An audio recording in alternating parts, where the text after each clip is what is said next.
Hi hello എല്ലാവർക്കും എൻ്റെ പുതിയ വീഡിയോയിലേക്ക് സ്വാഗതം. ഞാൻ കഴിഞ്ഞ ദിവസം എൻ്റെ വീട്ടിൽ പോയായിരുന്നു കേട്ടോ. അനിയത്തിയും മോനും വന്നായിരുന്നേ. ഇപ്പോൾ ഈ വീഡിയോയിൽ കാണുന്നത് അനിയത്തിയുടെ ഇളയ മോന അച്ചൂസ്. വലിയമ്മ വേഗം വാ എന്നും പറഞ്ഞ് ഭയങ്കര നിർബന്ധം പിടിപ്പില്ലായിരുന്നു കേട്ടോ. എന്തിനാണെന്നറിയാമോ? ചക്ക ഇടാനായിരുന്നു കേട്ടോ. വേഗം തോട്ടം എടുത്തുകൊണ്ട് വാ, നമുക്ക് പറമ്പിലേക്ക് പോകാമെന്നും പറഞ്ഞ് ഭയങ്കര നിർബന്ധമായിരുന്നു. അങ്ങനെ വന്ന് ചക്കയൊക്കെ അടുത്തു. അപ്പം വിചാരിക്കുന്നു പഴുത്ത ചക്ക ഇപ്പം തിന്നാന്ന് കരുതിയിട്ടാണ് കേട്ടോ. നമുക്കല്ലേ അറിയാവൂ അത് പഴുത്ത ചക്കയല്ല, പക്ഷെ കറിപ്പരുവായി. ഈ പ്ലാവിൽ ആദ്യമായിട്ട് പിടിക്കുവാണ് ഈ ചക്ക. ഞാൻ രണ്ടാമത് അടക്കാൻ പോയപ്പോഴത്തേക്കൊന്നും മറിഞ്ഞ് വീഴാനൊക്കെ പോയി, പക്ഷേ തറയിലൊന്നും കണ്ടില്ല. വലിയ തോട്ടമായത് കാരണമേ അതും പൊക്കിക്കൊണ്ട് പോകുന്ന കാരണം താഴെ ഒന്നും നോക്കാൻ പറ്റിയില്ല. രണ്ടാമത് നിൽക്കുന്നതെന്ന് പറഞ്ഞാൽ 2 ചക്ക ചേർന്ന് നിൽക്കുന്നതിൽ ഒരു ചക്ക അടക്കാനായിരുന്നു കേട്ടോ. അത് ഇച്ചിരി ശ്രമകരമായ ജോലിയായിരുന്നു. ഒരു ചക്ക ചെറുതും ഒരു ചക്ക ഇത്തിരി കറിപ്പരവും ആയതുമാണ്. അപ്പം വീണ് കഴിഞ്ഞാൽ രണ്ടും കൂടെ ഒരുമിച്ച് വീണ് കഴിഞ്ഞാൽ ഞങ്ങൾക്ക് ബുദ്ധിമുട്ടാവും. കാര്യം ആ ചെറിയ ചക്ക കൊണ്ട് അത് ഇടിച്ചക്ക പരുവേ ആയുള്ളൂ. അത്ര കൂടെ നിന്നാൽ കുറച്ചാൾ കഴിയുമ്പോൾ നമുക്ക് എടുക്കാമല്ലോ. അപ്പോൾ അതിൻ്റെ രണ്ടിനെയും നടുക്കായിട്ട് കൊളുത്ത് വീഴുകയും ചെയ്ത് നല്ല ഹൈറ്റ് ഉണ്ട് തോട്ടയ്ക്ക്. അപ്പോൾ ലെങ്ത് ഉള്ളത് കാരണം നമുക്കെടുത്ത് അങ്ങോട്ടും ഇങ്ങോട്ടും വളയ്ക്കാൻ നമ്മളെ ഒരു ഈസിനെസ് കിട്ടത്തില്ല. അപ്പോഴത് വലിച്ച് എടുത്തപ്പോഴത്തേക്ക് രണ്ടിനെയും നടുക്കായിട്ട് കൊളുത്ത് വീഴുകയും ചെയ്തു. എങ്ങനെയെങ്കിലും പാടുപെട്ട് നമ്മൾ ആ കറിപ്പരുവത്തിനുള്ള ചക്ക തന്നെ കിട്ടി. അതിൻ്റെ ഇടയ്ക്ക് തന്നെ വീണപ്പോൾ നല്ല പേടിയുണ്ടായിരുന്നു മറ്റേ ചക്കയും കൂടെ വീഴുമെന്ന്. പക്ഷേ കുഴപ്പമില്ല, അത് വീണ് കഴിഞ്ഞപ്പോൾ മറ്റേ ചക്ക നന്നായിട്ട് കിടന്ന് ആടുന്നുണ്ടായിരുന്നു കേട്ടോ. കണ്ടാൽ അതും കൂടെ വീഴും എന്ന് തന്നെ തോന്നി. ഇറന്ന് വീഴുമെന്ന് ഞാൻ വിചാരിച്ചു, പക്ഷേ ഒന്നും പറ്റിയില്ല. എനിക്ക് ചെറിയ തലകറക്കം ഉണ്ടായിരുന്നു, പക്ഷേ ഞാൻ ശ്രദ്ധിച്ചില്ല കേട്ടോ. പെട്ടെന്ന് പോയി ചക്ക എടുക്കാൻ നേരത്തൊന്ന് മറിഞ്ഞ് വീഴാൻ പോയി. ഒന്ന് ബാക്കിലോട്ടേ ബാലൻസ് കിട്ടാതെ ഒന്ന് മറിഞ്ഞ് വീഴാൻ പോയി.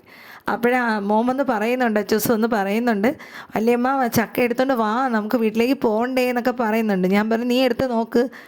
അപ്പോൾ അവൻ ശ്രമിക്കുന്നുണ്ട് കേട്ടോ. ഞാനൊരു ചക്ക എടുത്തുകൊണ്ട് പോയി. അപ്പോഴും മറ്റേ ചക്ക എടുക്കാനായിട്ട് മോൻ ശ്രമിക്കുന്നുണ്ട്. അപ്പോൾ അവനെ കൊണ്ട് പറ്റുമോ, കുഞ്ഞല്ലേ. പിന്നെ അനിയത്തി എന്നെ വന്നെടുത്ത് ഞങ്ങൾ താഴെ അമ്മയുടെ അടുത്തോട്ട് കൊണ്ടുപോയി. അമ്മയും ഞങ്ങളും കൂടെ ചേർന്ന് അത് വെട്ടിപ്പറിച്ച് അപ്പുറത്തെ അമ്മൂമ്മയും കൂടെ സഹായിച്ചേട്ടോ. അമ്മൂമ്മയായിരുന്നു മെയിൻ.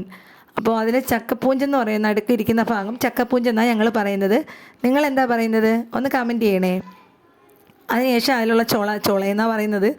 ചക്കച്ചുള എടുത്ത് സെപ്പറേറ്റ് ചെയ്ത് 3 പേർക്കും കൊണ്ടുപോകാനായിട്ടാക്കി. അമ്മയ്ക്കും ഞങ്ങൾക്ക് 2 പേർക്കും ആക്കി. എനിക്കുള്ള പങ്ക് ഞാൻ വീട്ടിൽ കൊണ്ടുപോയി ചെറുതായിട്ട് അരിഞ്ഞ് നല്ല ക്രിസ്പി വറ്റലാക്കി കേട്ടോ. അപ്പോൾ നല്ല രസമായിരുന്നു തിന്നാൻ, നല്ല ക്രിസ്പി ആയിരുന്നു. കുട്ടികൾക്കൊക്കെ ചായയുടെയൊക്കെ തിന്നാനൊക്കെ വളരെ ഇഷ്ടമാണ്. സ്നാക്സായിട്ട് നമ്മൾ വെളിയിൽ നിന്ന് വാങ്ങുന്നേക്കാളും ഇതുണ്ടാക്കി കൊടുക്കുന്നതല്ലേ വളരെ നല്ലത്. എന്നിട്ട് മക്കളെ തിരിച്ച് സ്കൂളിൽ നിന്ന് വിളിച്ചുകൊണ്ട് വരുന്ന വഴിക്ക് ഞണ്ട് കിട്ടിയായിരുന്നേ. നല്ല അടിപൊളി ഞണ്ടായിരുന്നു കേട്ടോ. 3 എണ്ണേ തൂങ്ങിയുള്ള 1 കിലോ 125 രൂപയായിരുന്നു. എങ്കിലും സാരമില്ല, മോൾക്ക് ഭയങ്കര ഇഷ്ടമാണ്. എവിടെ കണ്ടാലും പറയും, ഏതെങ്കിലും ഫോട്ടോയിലൊക്കെ കണ്ടാലും പറയും കേട്ടോ എനിക്ക് ഞണ്ട് വേണം അത്ര കൊതിയാണ് അവൾക്ക്. പക്ഷെ മോൻ അങ്ങനെ കഴിക്കത്തില്ല. അത് കഴിക്കാനുള്ള പാടുകൊണ്ടാണോ എന്ന് അറിയത്തില്ല, മുമ്പേ ഇഷ്ടമല്ല. പക്ഷേ ഈയിടയ്ക്ക് ഞാൻ ചോറിൻ്റെ വാരി കൊടുത്തപ്പോൾ അങ്ങ് അറിയാതെ അങ്ങ് കഴിച്ചു കേട്ടോ. ഇന്നതാണെന്ന് നമ്മൾ പറയാതിരുന്നാൽ മതി, കഴിച്ചോളും. അപ്പോൾ ഇത് ഞാൻ എന്ത് ചെയ്യുമെന്ന് വെച്ചാൽ നല്ല വൃത്തിയാക്കിയിട്ട് കുരുമുളകും ഉപ്പും മഞ്ഞളും ജസ്റ്റ് വെളുത്തുള്ളിയും കൂടി ഇട്ട് വെള്ളത്തിൽ വേവിക്കും. അല്ലാതെ 3 ഞണ്ടൊന്നും എടുത്ത് കറിയാക്കാനൊന്നും കാണത്തില്ല. അപ്പോഴേ ഇതിങ്ങനെ ആക്കിയിട്ട് കൊടുക്കുമ്പോൾ മോൾക്ക് ഭയങ്കര ഇഷ്ടമാണ്. നിങ്ങളും അങ്ങനെ ചെയ്ത് നോക്കുക കേട്ടോ, നല്ല ടേസ്റ്റാണ്. നമുക്ക് ജോലിയും എളുപ്പമാണ്.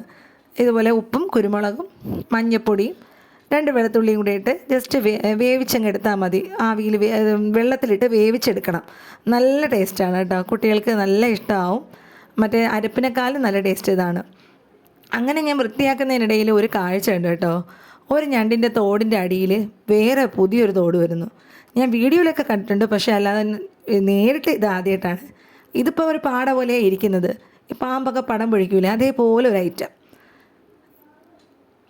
ഞണ്ട്. അതിൻ്റെ തോട് മാറാറുണ്ട്, നിങ്ങൾക്കറിയോ അത്? പുതിയ തോട് നല്ല കട്ടിയെ തുടങ്ങുമ്പോഴും മറ്റേ തോടങ്ങ് എടുത്ത് കളയും. പിന്നെ അതൊക്കെ വൃത്തിയാക്കി ചട്ടിയിലാക്കി. ഇഷ്ടമായ ലൈക്ക് ചെയ്യണേ, ഷെയർ ചെയ്യണേ, കമൻറ്റ് ചെയ്യണേ. താങ്ക്